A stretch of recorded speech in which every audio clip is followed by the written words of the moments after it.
एहिठाम अहाँके सीताराम सीताराम लिखा रहल अछि। जानकी जन्मोत्सव के अवसर पर जानकी मंदिर के प्रांगण में राम राम राम सीताराम लिखा रहल छै। एकरा निःशुल्क कॉपी उपलब्ध कराओल जाइ छै।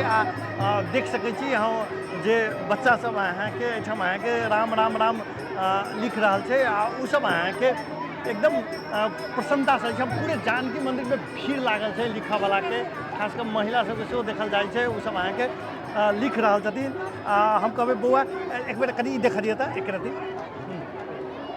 एहिमे अहाँके भगवान कथी लिखल छी? भगवनाम महात्मा 28,860 जाप कह लिखल गेल छै। ई सब बौआ सब अहाँके राम राम एहिठाम लिखने छथिन। एहिठाम अहाँके देख सकै छी जे बजरंगबली के फोटो छै एहिठाम।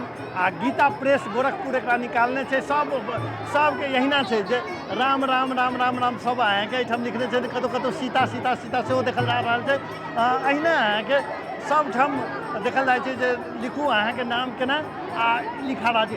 एहि बेर के खासकर जानकी जन्मोत्सव के विशेष आकर्षण जे कहबै तऽ यह आकर्षण छै जे लोकसभ अहाँके जानकी जन्मोत्सव पर राम राम राम लिख रहल छै। सबके निःशुल्क कऽ रहल छै। सब उत्साहित भऽ कऽ एहि काजमे लागल छै जे अहाँके राम राम लिखऽ के।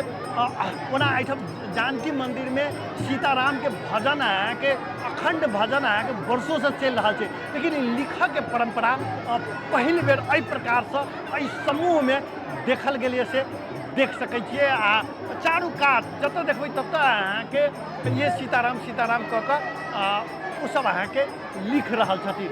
सब एकदम उत्साहित देखबै तऽ अहाँके आश्चर्य लागत जे कते उत्साह के संग ओ सब अहाँके लिख रहल छथिन। सब अहाँके सीताराम सीताराम भरि रहल छै। करीब पूरे पन्ने अहाँके एके भरि देतै तेहन देखल जा रहल छै।